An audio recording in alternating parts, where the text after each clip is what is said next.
ይዞት ይኖራሉ። በተከታታይ 3 ቀን አብሮ መተኛት በጣም የሚሰለች ነገር ነው።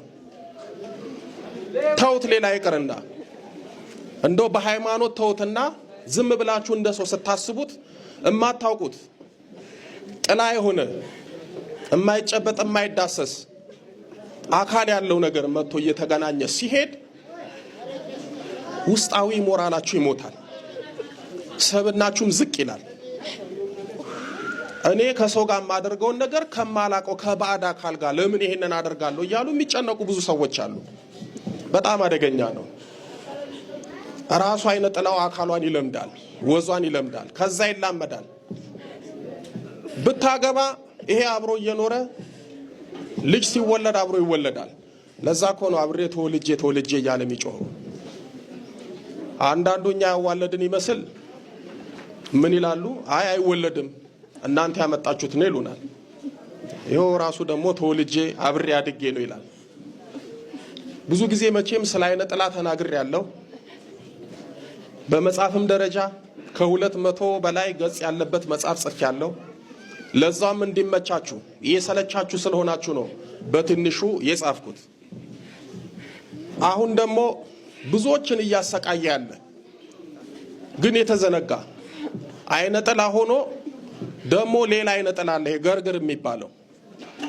እግዚአብሔር ቢፈቅድልኝ ስለሱ ደግሞ ለብቻ አንድ መጽሐፍ ለማዘጋጀት አስቤያለሁ። ምክንያቱም ከአይነ ጥላ ደግሞ እሱ ይከፋል። ደግሞ ከኛ ሰዎች ይችሉበታል ስም ማውጣት፣ ስም መሰየም። አይነ ጥላ ያሉት በእድላችሁ ላይ ስለሚያጠላ ነው። አይነ ጥላ ያሉት በህይወታችሁ ላይ ስለሚያጠላ ነው። በእድላችሁ፣ በትዳራችሁ፣ በትምህርታችሁ፣ በህይወታችሁ፣ በራያችሁ፣ በተስፋችሁ፣ በነጋችሁ እያየ እያነበበ ከውስጥ እየተግባባ እያጠላ በቃ ዳፍንት አድርጎ ያስቀምጣል። ከሱ ደግሞ ይባሳል ገርግር የሚባል። ስራ የለም ተገርግሯል፣ ትዳር የለም ተገርግሯል፣ ትምህርት ተገርግሯል። ሁሉ ነገር በቃ ግርግር የተገረገረ። አትንቀሳቀሱ፣ አትላወሱ፣ ዝም ብቻ በቃ ለሰው ስትታዩ ነጠላ ለብሳችሁ ሰው ትመስላላችሁ፣ በርግጥ ሰው ናችሁ። ከውስጥ ደግሞ ሌላ ደባል አካል አለ። እሱ ምን ያደርጋል? ከውስጥ ዘጋግቶ አስሮ ቆልፎ ቁጭ ያደርጋችኋል። ከውጭ ደግሞ የምትጀምሩትን ነገር እየቀደመ እየገረገረ እናንተ የምትሄዱበት መንገድ ሁሌ ዝግ ነው። እናንተ የጀመራችሁት ነገር ሁሌ ፍጻሜ የለውም። እናንተ የነካችሁት ነገር ሁሉ በረከት የለውም። ስምም ይወጣላችኋል። ምን እሷ ይጀምራሉ፣ ተው እነሱማ ሰው አይሆኑም አይረቡም። እሷ ምን ፈጽማ ታውቃለች፣ እሱ ምን ከፍጻሜ አድርሷል። አሬ ከሌን ነገር ተውት። እንዲህ ያደረገ እኮ ትውልዱን አስሩታል። በጣም ሲበዛ ክፉ ነው። የክፉ መንፈስ ደግ ባይኖረው ይሄ ከሌሎቹ የሚለየው አብሮ መወለዱ፣ በማህፀን መቆራኘቱ፣ አብሮ ማደጉ። እሱ ብቻ አይደለም፣ ማንነታችሁን፣ ጠባያችሁን፣ ባህሪያችሁን፣ ራሳችሁን፣ ሰብዕናችሁን ወስዶ ተመሳስሎ ይኖራል። በጣም ክፋቱ ደግሞ እሱ ነው። ስትናገሩ አንደበታችሁ ላይ ሆኖ ይናገራል። ስታስቡ ህሊናና ልቦናችሁ ላይ ሆኖ ያስባል። ስታቅዱ የእናንተ እቅድ ሳይሆን የእሱ እየቀደመ የማይሆን ነገር ውስጥ ይከታችኋል። በጣም ክፉ አደገኛ መንፈስ ነው። ለዚህ ነው በህይወት ላይ ስለሚያጠላ አባቶቻችን አይነ ጥላ አሉት። ያ ደግሞ ገርጋሪ ስለሆነ በጾም ውስጥ የሚከተሉት ሚስጥሮች ህይወታችን ውስጥ አሉ። ሚስጥር አንድ የሚከተለው ነገር ነው። መንፈሳዊ ጥበቃ ከአእምሮ ጋር አለ። ሚስጥር ሁለት ካንተ ህይወት ጋር ያለው መንፈስ ከሌላው ጋር አይተባበርም። እንቃም ሲላሁን እሺ እንቃም የሚል እኮ ነው። እናጭስ ሲባል እሺ እናጭስ ነው የሚለው እኮ ሰው። እሺ እንጠጣ ሲባል እሺ እንጠጣ ነው። እምቢ የሚል አእምሮ የለም። እምቢ የሚል መንፈስ በጾም ነው የሚገኘው። እየሰማችሁ ነው? እምቢ የሚለው መንፈስ የምታገኙት በጾም ነው። እሺ የሚለው እሺ የምትልበት ቦታ ላይ ነው። እምቢ የምትለው እምቢ የምትለው ቦታ ላይ ነው። እነዚህም ቦታዎች በሚገባ የሚያግዘን የጾም ኃይል ነው። ሌላው ሚስጥር 3 የእግዚአብሔርን ኃይል እንድታቀው ያግዛል። ሌላው ሲደነብዥ አንተ አትደነብዥም። ሌላው ዝም ብሎ ሲያንቀላፋ አንተ አታንቀላፋም። ሌላ ስሬ ሲያዛጋ አንተ አታዛጋም። ምን ስላለ ነው? ጾም፣ የእግዚአብሔር ኃይል ስላለ ነው። ሌላው ሲፈዝ አንተ አትፈዝም። ሌላው ሲታሰር አንተ አትታሰርም። እሰረው እያሉ ወደ አንተ የሚልኩብህ ብዙ ሰዎች አሉ። እግዚአብሔር ደግሞ አታስርም ይላል ኃይሉ። ያ ኃይል ነው የጾም ኃይል። ሌላው ትልቁ ሚስጥሩ ይሄ ነው። ሚስጥር 4 ደግሞ ካንተ ወደ ሌላ የምታስተላልፈው ኃይል የተባረከ መሆን መቻሉ ነው። እዚህ ጋር እንዲህ ይላል፣ በስውር የሚያባትህ በግልጥ ያስረክብሃል። መረከብ ማለት መስጠት ከሚለው ቃል ይበልጣል። የቱ ይበልጣል? ያስረክብሃል እኮ ነው የሚለው። ያስረክብሃል የሚለው ሙሉ በሙሉ የባለቤትነትን ስልጣን የሚያሳይ ነው። ይሰጥሃል የሚለው ያንሳል። ያስረክብሃል የሚለው ቃል ግን ከመስጠት ጭማሪ ነው። የጭማሪ ኃይል አለው። ይሰጥሃል ገና ልጀምር ነው፣ ገና ልትቀበል ነው። ያስረክብሃል የሚለው ግን በተሰጠህ ላይ የምታገኘው ኃይል ነው፣ ስጦታ ነው። ኢትዮጵያ ውስጥ ደግሞ ምን ጀምረዋል? እባካችሁ ተጠንቀቁ፣ እባካችሁን። አሁን የምናገረው ነገር አስተውሉ። አውደ ነገስቱን መጽሐፍት፣ ጥንቆላ መጽሐፍቶችን እያነበቡ ደብተራ ጋር እየሄዱ ድግምት እያሰሩ ከልከሌዎስ የሚባለውን መንፈስ እያሰሩ ላያቸው ላይ ሰዎችን ለመስረቅ ሌቦች የሚጠቀሙበትን የማፍዘዣና የማደንዘዣ መሳሪያዎችን ግብረ ሰዶሞችም እየተጠቀሙበት ሰዎችን እየደፈሩ ነው ያሉት። እባካችሁን ተጠንቀቁ። ከቤት ሰግዶ መውጣት፣ ጸልዮ መውጣት፣ ተጠምቆ መውጣት በጣም ይጠቅማል። ጸበል ጠጥቶ መውጣት፣ ራስን ቀድሶ መውጣት ይጠቅማል። ከዚህ ነገር ያተርፋል፣ ያድናል። ራሳቸውን አልጋ ላይ አግኝተው የተደፈሩ በወንድ ተከበው ያገኙ ብዙ ወንዶች አሉ። ራሳቸውን በብዙ ወንዶች ተከበው ያገኙ ሴቶች አሉ። ለመሰረቅ ስትነኩ የምትፈዙ ከሆነ ለመደፈር ለምንድን ነው የማይሆነው? በጣም ብዙ ቦታ ላይ እኔ አንድ አልጋንጣፊ ነግራኛለች። እያለቀሰ ሱሪውን ታጥቆ ሲወጣ እያለቀሰ ማን ነው እዚያ መጣኝ እያለ ደፍረውት ሄደዋል። ቤርጎ አምጥተው ደፍረውት ሄደዋል። ፈቅዶላቸው እኮ ነው። ፈዞ እኮ ነው አፍዝዘውት። ምን ሆነሃል ስለው ጊዜ ማን ነው እዚያ መጣኝ፣ ምን ሆኜ ነው፣ ለምን ነው እንደዚህ ሆንኩት እያለ እየተሸማቀቀን ሄደዋለች። አልጋንጣፊ ናት፣ የሆቴል አልጋንጣፊ፣ ትምህርቴን የምትከታተል ሰው ናት። እንደዚህ አይነት ነገር አለ። አፍዘውት አድንዘውት፣ ስልኩ አልተወሰደበት፣ ብሩ አልተነካበት፣ ጭራሽ ነው ተጨማሪ ብር አስቀምጠው ስልክ ቁጥር አስቀምጠዋል። ድጋሚ ልታገኘን የምትፈልግ ከሆነ ከአንድ ወር በኋላ ደውልን ያሉት እና በጣም የሚያሳፍር ነገር ነው የምትሰሙት አንዳንድ ጊዜ። ስለዚህ አስማቱን ድግምቱን እየተጠቀሙት ነው። ማፍዘዣ ማደንዘዣውን፣ ሂፕኖታይዝ እያደረጉ ሰዎችን እያፈዘዙ እየተጠቀሙባቸው ነውና እባካችሁ ራሳችሁን ጠብቁ። መናፍስታዊ በሆነ መንገድ ጀምረዋል። ይሄ ሽጉጥ ይዞ እያስፈራሩ መድፈር ምናምን ተዉት። በአውሮፓውያን ሀገር ላይ በጣም የተለመደ ሆኗል። እንዲያውም አሁን ኢትዮጵያ ውስጥ ያሉት ግብረ ሰዶሞች ምን ማድረግ ጀምረዋል? የኢትዮጵያ ሕዝብ ይሄንን ችግር እንደ ኃጢአት ስለሚያዩና ይገደሉ በተገኙበት የሚባል ሕግ አዋጅ ስለወጣ እኛም ሽጉጥ እንይዛለን ብለው ሽጉጥ ይዘው መዞር ጀምረዋል። ሰዶማውያን ነው ራሳቸው። እና መንግስት እስኪፈቅድላቸው ድረስ አንዳንድ ባለስልጣናት ሀብት ንብረት ሳይኖራቸው ተቀጣሪ ሆነው ለደህንነታችን እንሰጋለን ብለው አመልክተው ሽጉጥ የገዙ መሳሪያ የገዙ ሁሉ አሉ። ምንድን ነው ይሄ ስትሉ አይነ ጥለዋ በዚህ ልክ እንትን አድርገዋለች።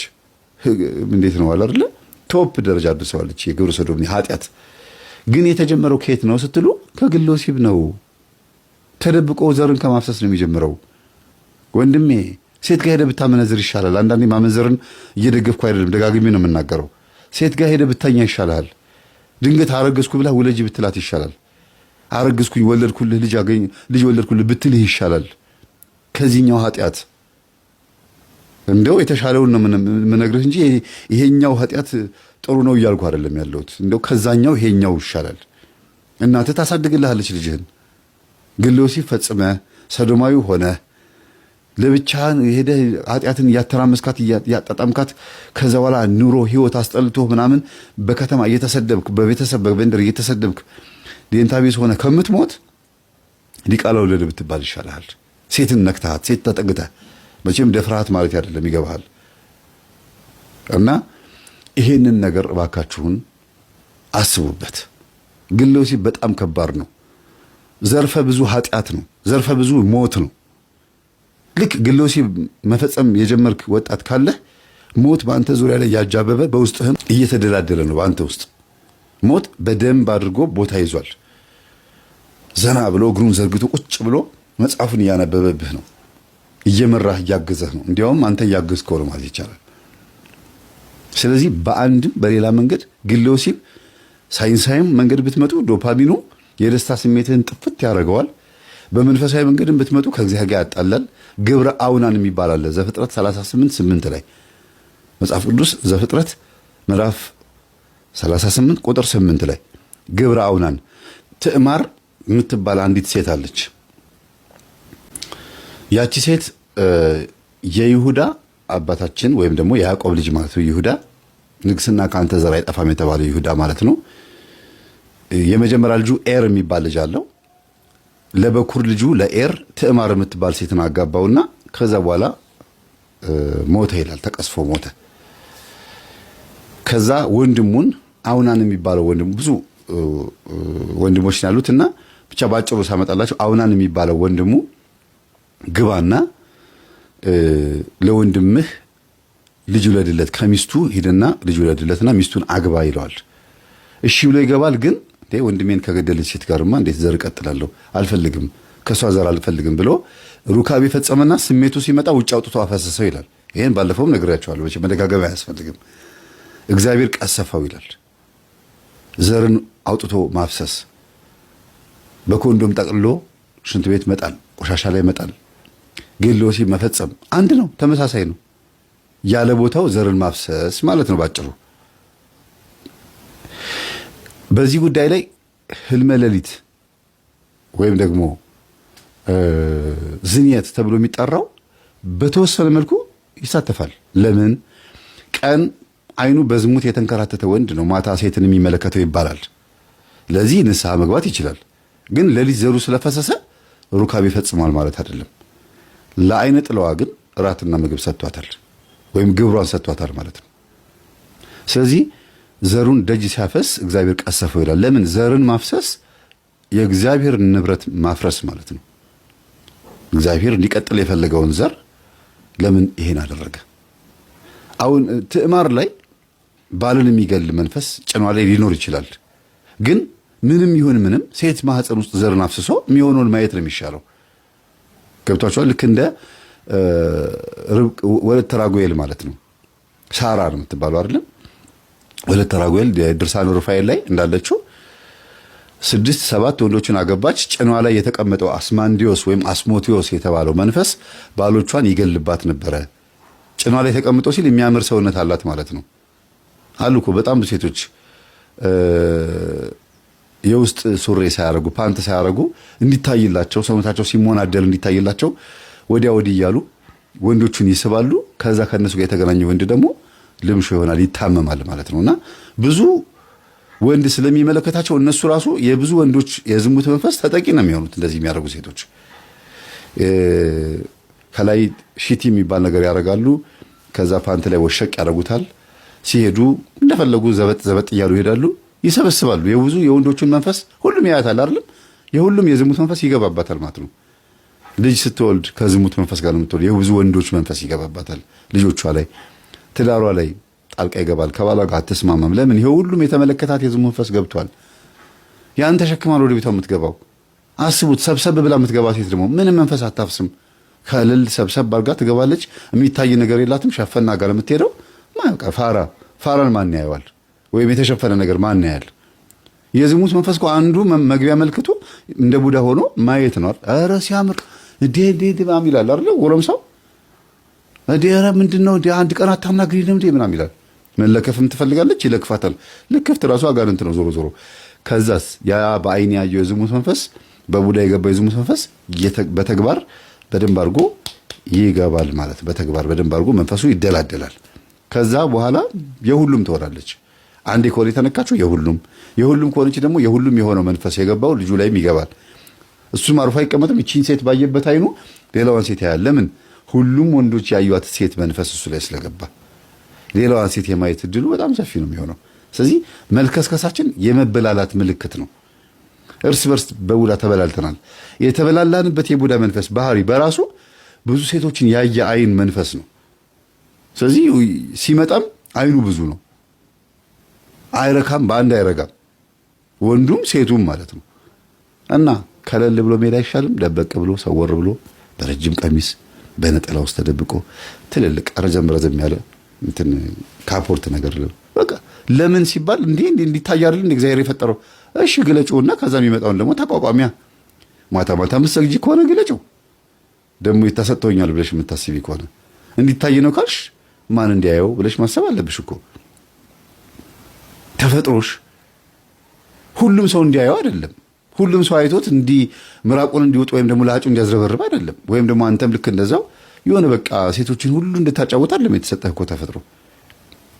ራስን ሰብሰብ አድርገው ቆጠብ አድርገው የሆነ ነገር ከለል የምታደርገው ነገር መኖር ይገባል። ለእህቶች ልታስብ ይገባል። ለወንድሞች ልታስብ ይገባል። ሁሉም ሰው ተይዟል ብለሽ የምታስቢ ከሆነ ሁሉም ሰው አንድ አይነት ነው፣ ወንድ ሲባል አንድ ነው ብለሽ የምትይ ከሆነ ማን ነው አንድ ያደረገው? ወንዶች ሁሉ አንድ ያደረገው መንፈስ የትኛው ነው? እናንተው ላይ ያለው ነው። ተገልጠሽ ስለምትወጪ ያየሽ የወንዶች መንፈስ በሙሉ ይህንንም ሰው እንዲመለከትሽ ያደርገዋል ማለት ነው። ከዛ ወንዶችን ሁሉ አንድ አይነት ያደርጋቸዋል እና ቲተሩ አንድ አይነት ይሆናል ማለት ነው። አንድ ቲተር ኮፒ ብቻ ነው የምትነኩት አይደል? ቀለም ትነኩና ስትሉ ተመሳሳይ ነው አይደል? ያ አንዱ ቲተር ማን ነው? ያ አንዱ ማህተም ፔድ ተከፍሏል፣ ግብር ተገብሯል። ሌላ ወረቀት ይመጣል። ምናልባት የቀለሙ መብዛትና ማነስ ሊለያይ ይችላል እንጂ ጽሁፉ አንድ አይነት ነው። ለምን? ቲተሩ አንድ ስለሆነ። እና ግለ ወሲብ ጣጣው ብዙ ነው። ለግብረ ሰዶምነት ለሌዝቢያነት ይዳርጋል። በተለይ በአሁኑ ሰዓት የበዙት ግብረ ሰዶማውያን በሙሉ በግለ ወሲብ ውስጥ የገቡ ናቸው። ለምን? ግለ ወሲብ ያስፈጸመቻቸውም ያቺ ሴት ዛር አይነ ጥላ መጀመሪያውኑ ሴትን እንዳይቀርብ ነው ከልጅነት ጀምሮ ያለማመደችው ማለት ነው። እኔ ተፈጥሮ ይሄ ነው ብሎ እንዲያስብ ነው ያደረገችው። ይሄ ነው በቃ የኔ ተፈጥሮ እንጂ ይሄ ሰይጣን አይደለም ብሎ እንዲያምን አሳምነዋለች። ወደኋላ ግን እናቱን፣ አባቱን፣ ቤተሰቦቹን እንዴት እንዳሳደጉት እንዴት እንደኖረ በምን እንደተጋቡ ቼክ ቢያደርግ ምክንያቱን ያገኘዋል። እኛ አባት መስተፋቅር እንደሆነ ሲሰሙ የወሰዱት እርምጃ በጣም የሚገርም ነው። ጌታ ሆይ እባክህን አሁን ቅዱስ ቁርባን ተቀበልኩኝ አሁን ውሰደኝ ያሉት። ድጋሚ በዚህ እጄ ልነካው አልነካውም፣ አላረገውም። እጄን እሰሩኝ፣ እጄን ቁረጡኝ ያሉት። አላረገውም ያሉት። እግዚአብሔር ምስክሬ ነው። እንደዚህ ነው በቃፋቸውን ከብት የተናገሩት። አላረገውም።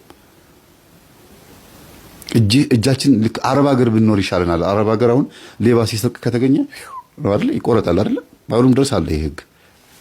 ግለ ወሲብ ሲፈጽም የተገኘ የሚጠብቀው መልአክ የሚያደርገው ቢሆን ኖሮ ማን ይተርፍ ነበረ አይደል? ስለዚህ ምክሩ ብዙ ስለሆነ ብዙ መቀጠል አልችልም ከዚህ በላይ። ግን እባካችሁን እህቶች ለወንድሞቻችሁ አስቡ፣ እናቶች ለልጆቻችሁ አስቡ። በመስተፋቅር አግብታችሁ ከሆነ አባትም እናትም ወደ ልጆቻችሁ የሚሄደው መንፈስ ይሄው ነው። ግለ ወሲብ ማነው ስንፈተ ወሲብ ተጠቅማችሁ ከሆነ ደብተራ ጋር ሄዳችሁ አሰርታችሁ ከሆነ ይሄው ነው። ወደ ሴሰኝነት ነው የምታስተላልፉላችሁ ለልጆቻችሁ። ስንፈተ ወሲብ እኮ አለብኝ ብሎ የሚያሰራ ሰው 24 ሰዓት ሙሉ ማገር ምሰሶ ሆኖ እንዲቆምለት ከፈለገ ከሚስቱ ጋር ሴሰኛ ይሆናል ማለት ነው። ሰንበትን አያከብር፣ አጽዋማትን በዓላትን አያከብር። ዝም ብሎ በቃ ሁልጊዜ በጋለብ ነው። በማን ኃይል ነው ታዲያ? በመንፈስ በርኩስ መንፈስ ኃይል። ይሄው መንፈስ ደግሞ ወደ ልጆች ሲተላለፍ ደግሞ ልጆቹም እንደዛው አይናችሁ እያየ ከቤት ሰራተኛም ከእህቱም ከዘመድም ከማንም አይ እንደው የዚህ ልጅ እየተባለ ይልከሰከስላችኋል። ከየት የመጣ ነው ሲባል ልጁ ከየት አመጣው?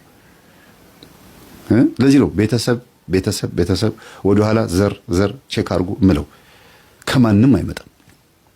ሄዶ ሴተኛ ደረጋ እንኳን ተልከስክሶ እንኳን ዝሙት መንፈስ ይዞ ቢመጣ ሄዶ ያልከሰከሰው የመጀመሪያው መንፈስ ነው የሚጠየቀው። መጀመሪያ የሚታየው እንዲሄድ ያደረገው ምንድን ነው?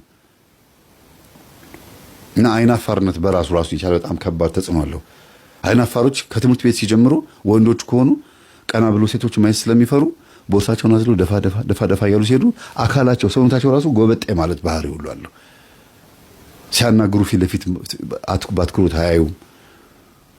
ወደ ሌላ ቦታ እያዩ ነው። እስቲ እኝ ያለች በግድ እያናገረችው ማለት ነው። ያቺ አይነ ጥላ በዛ ላይ እየታየች ነው የምታድገው ማለት ነው። የምታሳድገው የምታድገው እሷ ምን ታድጋለች?